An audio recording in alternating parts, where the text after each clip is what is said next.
आज हम श्री रामचरितमानस का प्रथम सोपान बालकांड, मास पारायण 7वां विश्राम, नवाहन पारायण पहला विश्राम के दोहा नंबर 223 से अनुवाद सहित पेश कर रहे हैं। प्रकरण सीता स्वयंवर से संबंधित, लीजिए सुनिए। ये हर्षई बरसई सुमन सुमुखी सिलोचन वृंदी, जाई जहाँ जय बंधु दो तह तह परमानंद। सुंदर मुख और सुंदर नेत्रों वाली स्त्रियां समूह की समूह हृदय में हर्षित होकर फूल बरसा रही है। जहाँ जहाँ दोनों भाई जाते हैं वहाँ वहाँ परम आनंद छा जाता है। पूरब दिशि गे दो भाई, जह धन मख हित भूमि बनाई। अति विस्तार चारु गछ ढारी, विमल वेदिका रुचिर सवारी। दोनों भाई नगर के पूर्व ओर गए, जहाँ धनुष यज्ञ के लिए रंग भूमि बनाई गई थी।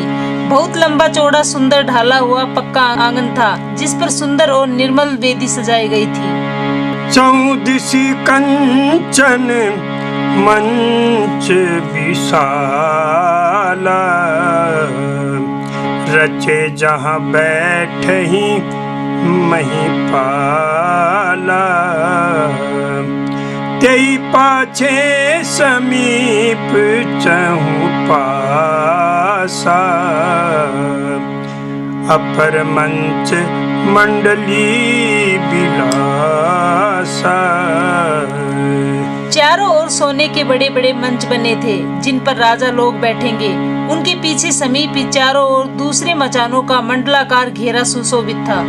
कछुक ऊंची सब भांति सुहाई, बैठई नगर लोग जहाँ जाई। तिनके निकटी विशाल सुहाए, धवल धाम बहु बरन बनाए। वह कुछ ऊंचा था और सब प्रकार से सुंदर था। जहाँ जाकर नगर के लोग बैठेंगे, उन्हीं के पास विशाल एवं सुंदर सफेद मकान अनेक रंगों के बनाए गए हैं।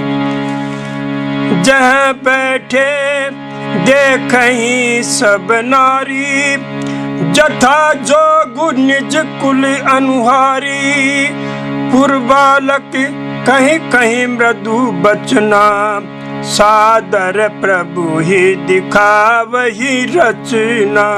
जहाँ अपने अपने कुल के अनुसार सब स्त्रियां यथा योग्य जिसको जहाँ बैठना उचित है बैठकर देखेंगी।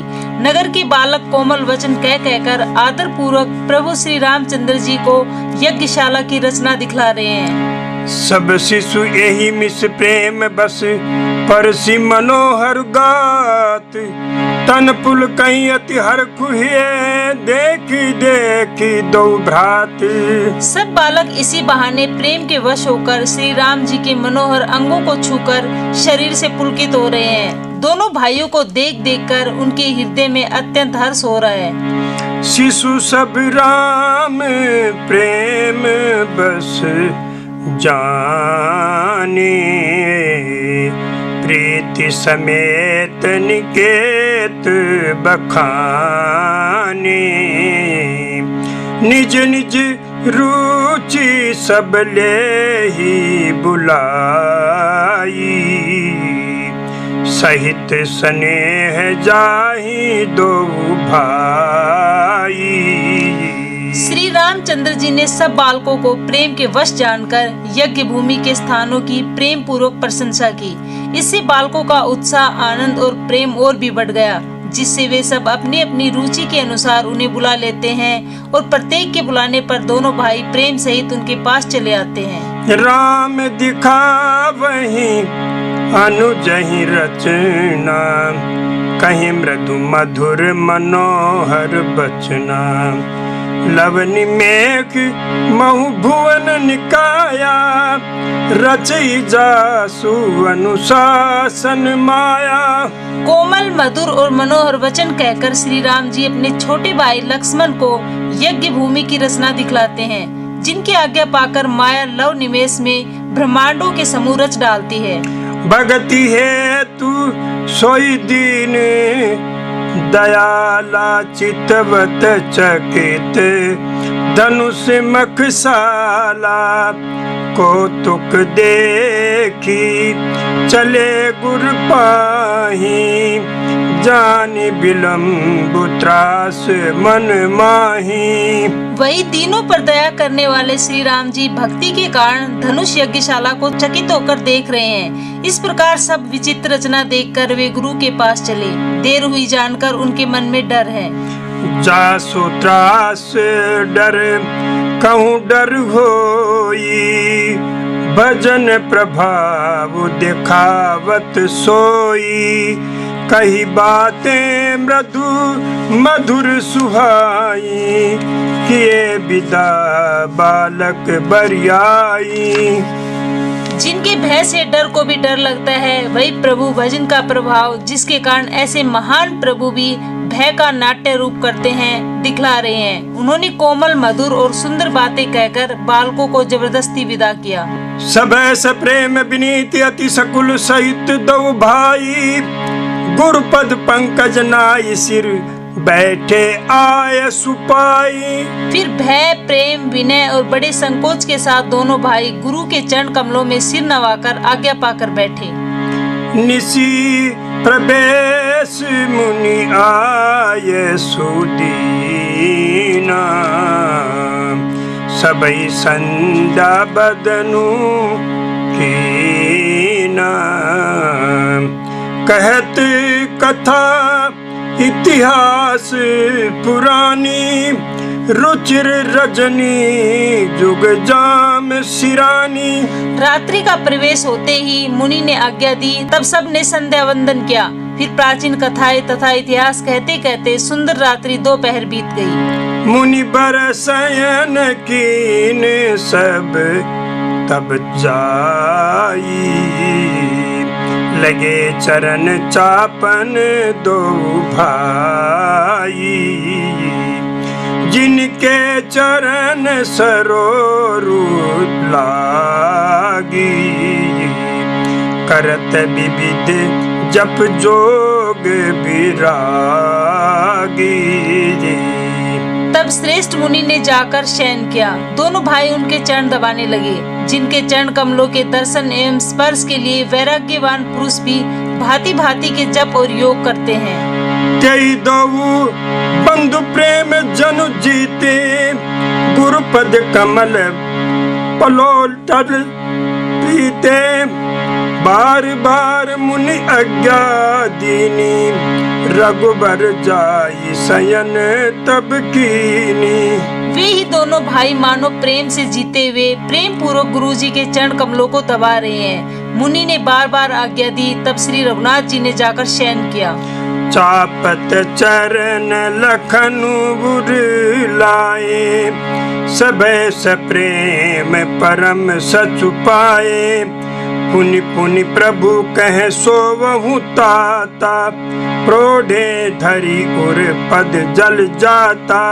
श्री राम जी के चरणों को हृदय से लगाकर भय और प्रेम सहित प्रेम सुख का अनुभव करते हुए लक्ष्मण जी उनको दबा रहे हैं। प्रभु श्री रामचंद्र जी ने बार बार कहा, हे तात अब सो जाओ। तब वे उनके चरण कमलों को हृदय में धरकर लेट रहे हैं।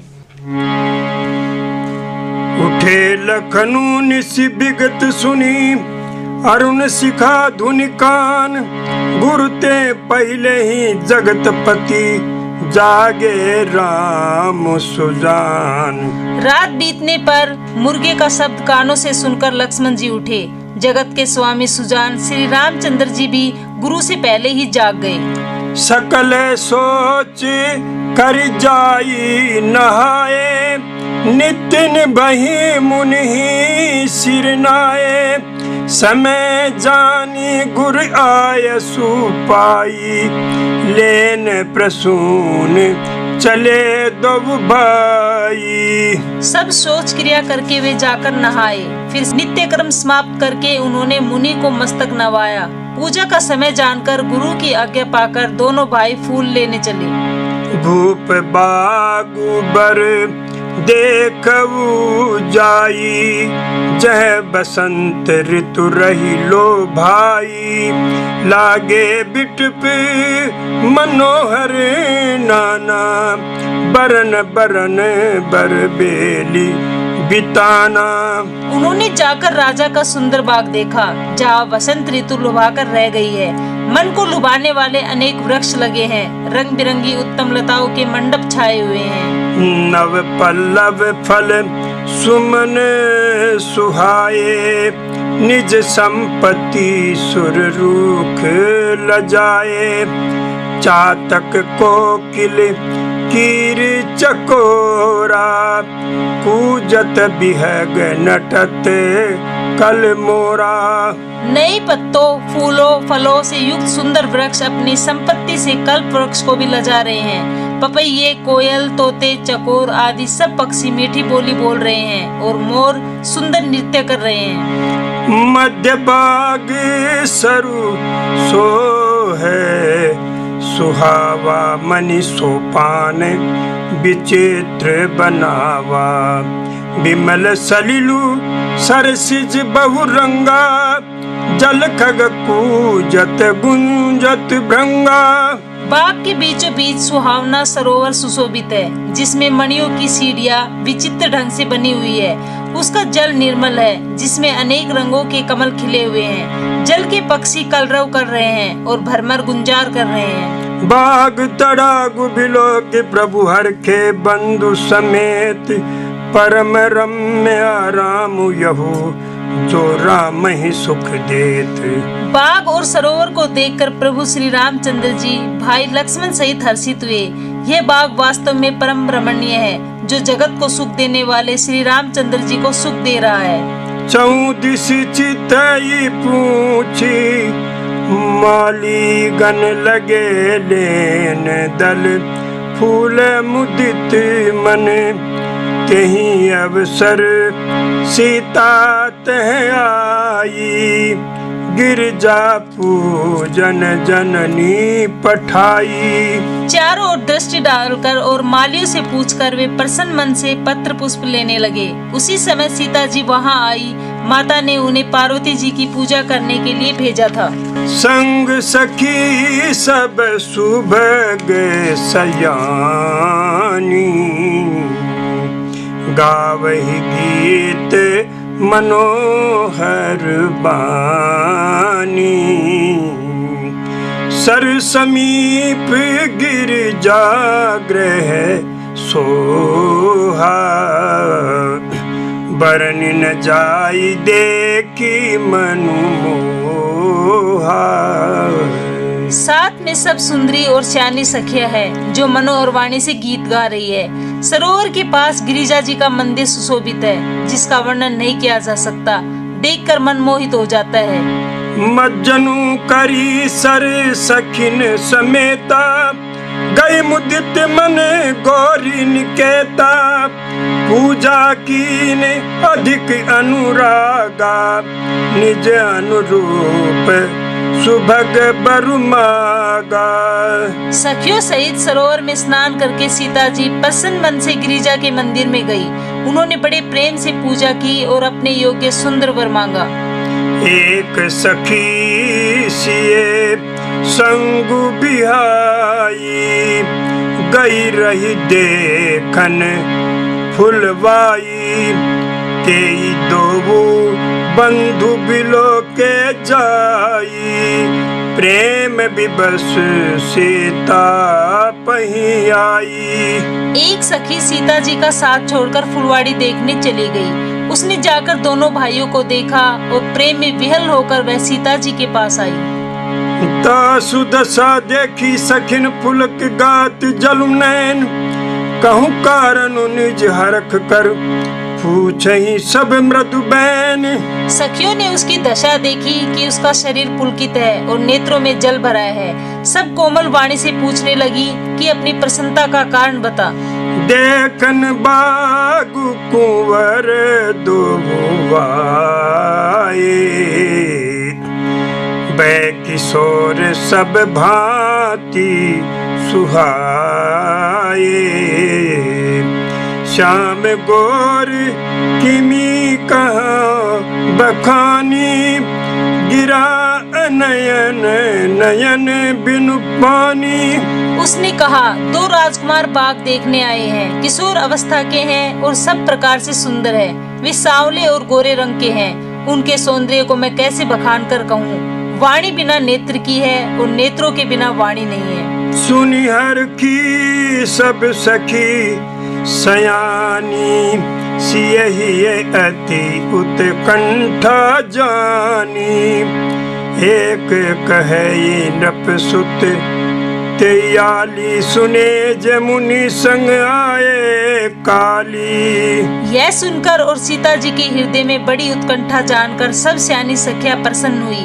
तब एक सखी कहने लगी, हे सखी, ये वही राजकुमार हैं जो सुना है कि कल विश्वामित्र जी मुनि के साथ आए हैं।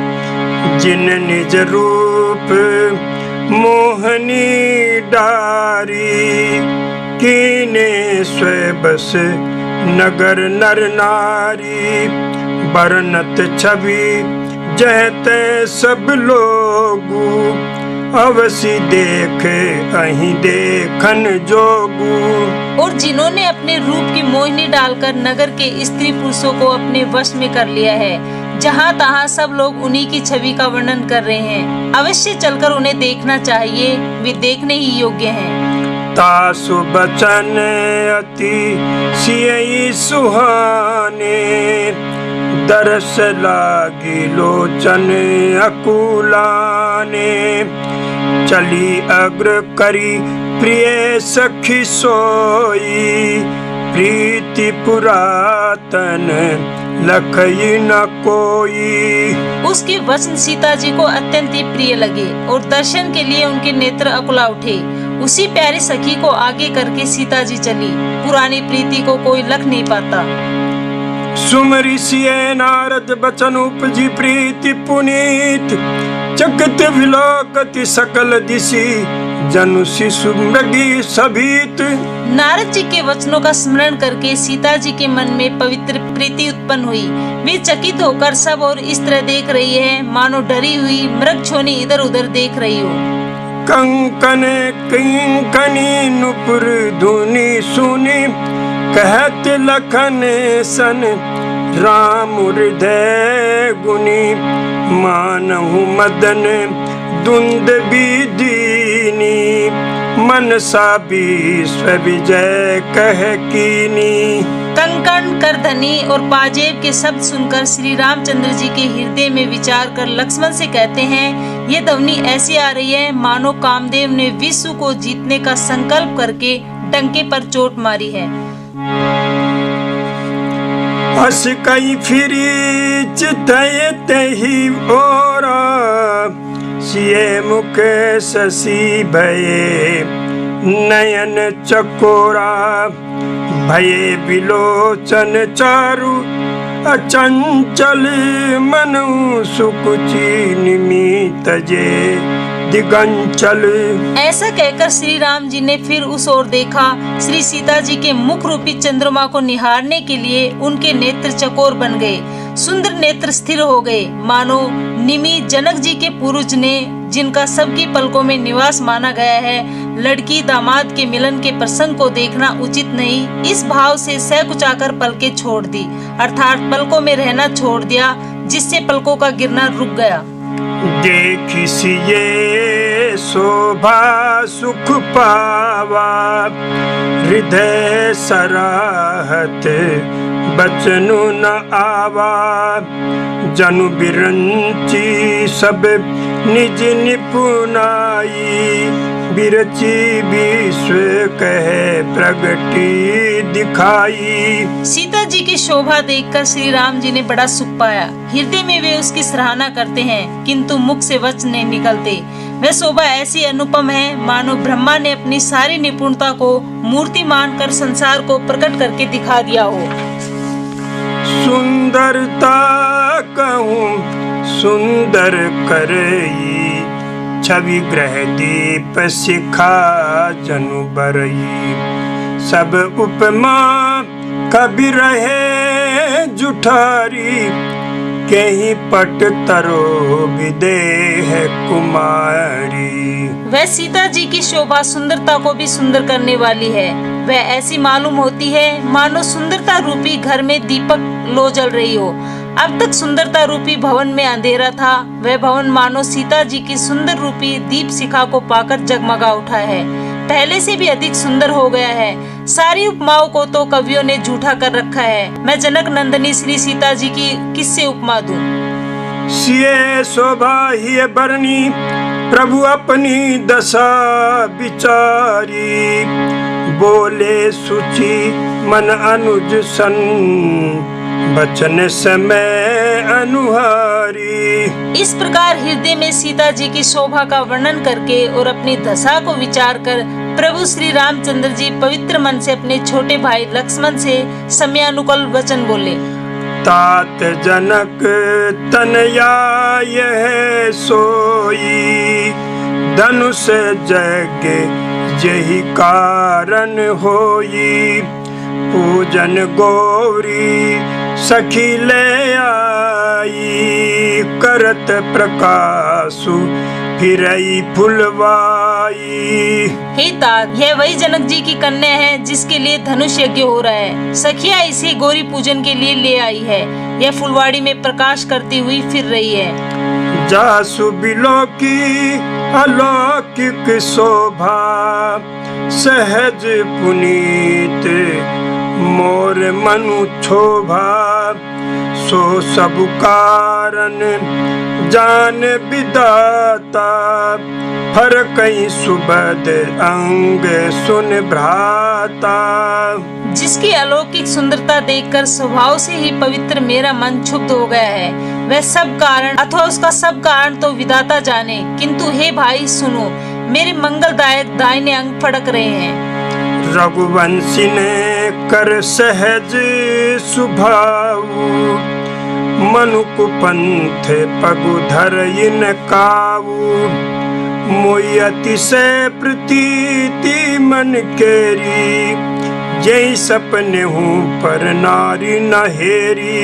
रघुवंशियों का यह सहज स्वभाव है कि उनका मन कभी कुमार्ग पर पैर नहीं रखता। मुझे तो अपने मन का अत्यंत ही विश्वास है कि जिसने सौपन में भी पराई स्त्री पर दृष्टि नहीं डाली है। जिन कैले हैं रिपुरन पीठी, नहीं पावही परतिये मनु डीठी, मगन लहीन जिन कई नाही, ते नरबर थोरे जग माही। रण मिस्त्रु जिनकी पीठ नहीं देख पाते, अर्थात जो लड़ाई के मैदान से नहीं भागते, प्राय स्त्रियां जिनके मन और दृष्टि को नहीं खींच पाती है, और भिखारी जिनके यहाँ से ना ही नहीं पाते, अर्थात खाली हाथ नहीं लौटते, ऐसे श्रेष्ठ पुरुष संसार में थोड़े हैं। करत बतक ही अनुज सन मन सिय रूप लुभान, मुख सरोज मकरंद छवि, करे मधुप इव पान। यूं श्री राम जी छोटे भाई से बातें कर रहे हैं, पर मन सीता जी के रूप में लुभाया हुआ उनके मुख रूपी कमल के छवि रूप मकरंद रस को भोरे की तरह पी रहा है। चितवती चकित चहु दिश सीता, कहे गए नृप किशोर मनु चिंता, जह बिलोक मृग सावक नैनी, जनु तह बरिस कमल सित श्रेणी। सीता जी चकित होकर चारों ओर देख रही है। मन इस बात की चिंता कर रहा है कि राजकुमार कहाँ चले गए।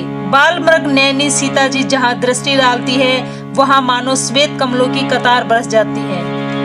लता उठी तब सखी ने लगाए, श्यामल गोर किशोर सुहाए, देख रूप लोचन ललचाने, हर के जनु निज निधि पहचाने।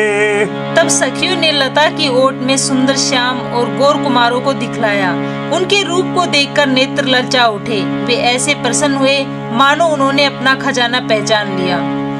थके नयन रघुपति छवि देखे, पलकिन हूँ परिहरि निमेखे। अधिक स्नेह देह भई भोरी, शरद शशि जनु चितव चकोरी। श्री रघुनाथ जी की छवि देखकर नेत्र निश्चल हो गए, पलकों ने भी गिरना छोड़ दिया। अधिक स्नेह के कारण शरीर बेकाबू हो गया, मानो शरद ऋतु के चंद्रमा को चकोरी बेसुध हुई देख रही हो। लोचन मग राम ही बुर आनी, दीने पलक कपाट सयानी। जब सिए सखिन प्रेम बस जानी, कहीं न सकही कछु मन सकुचानी। नेत्रों के रास्ते श्री राम जी को हृदय में लाकर चतुर शिरोमणि जानकी जी ने पलकों के किवाड़ लगा दिए, अर्थात नेत्र मूंद कर उनका ध्यान करने लगी। जब सखियों ने सीता जी को प्रेम के वश जाना, तब वे मन में सकुचा गई, कुछ कह नहीं सकती थी। लता भवन्ते प्रकट भेते अवसर दऊ भाई, निक्षे जगु जुग विमल विधु जलद पटल बिगलाई। उसी समय दोनों भाई लता मंडप में से प्रकट हुए, मानो दो निर्मल चंद्रमा बादलों के पर्दे को हटाकर निकले हो। शोभा शिवे शुभंग दो बीरा, नील पीत जल जाब शरीरा।